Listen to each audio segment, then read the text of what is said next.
সিরাজগঞ্জের বেলকুচি উপজেলা দারিয়াপুর বয়রাবাড়ি স্কুল মাঠে ঈদের দ্বিতীয় দিনে ব্যতিক্রম ধরনের আনন্দ উৎসব উপলক্ষে পিপিলিকা যুব সংঘ কর্তৃক আয়োজনে রাত্রিকালীন ফুটবল খেলা ও কৃতি শিক্ষার্থীদের মাঝে সম্মাননা প্রদান করা হয়েছে।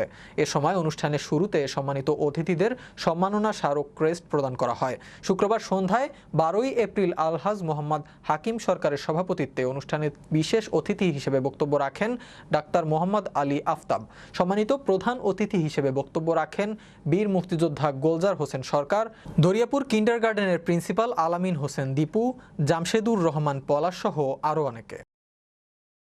যুব সংঘ কর্তৃক আয়োজিত আজকের এই রাত্রিকালীন প্রীতি ফুটবল ম্যাচে আমি কথা বলছি ডাক্তার মোহাম্মদ আলী আফতাব ইএনটি কেয়ারের পক্ষ থেকে।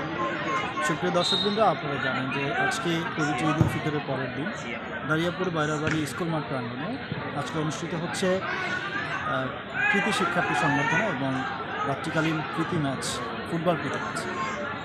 সুপ্রিয় দর্শকবৃন্দ, আজকে ঈদের পরের দিন সারাদিনব্যাপী আমরা ঈদ উদযাপন করেছি এবং বিভিন্ন আত্মীয় স্বজন বাড়িতে বেড়াতে যাওয়ার কারণে আসলে দিনের বেলায় আমাদের খেলাটি বা প্রোগ্রামটি আমরা আয়োজন করতে একটু সাময়িক সমস্যা হওয়ার কারণে আমরা সিদ্ধান্ত নিয়েছি, যেহেতু একটু সুন্দর আবহাওয়া, সুন্দর পরিবেশ, এই সময়ে ঈদের ছুটিতে সবাই আছেন, গ্রামের মুরব্বীরা আছেন এবং বাংলাদেশের বিভিন্ন প্রান্ত থেকে যারা বিভিন্ন প্রান্তে কর্মের কারণে ব্যস্ত ছিলেন তারা এসেছেন এবং আমাদের খেলাটি উপভোগ করছেন। অত্যন্ত সুন্দর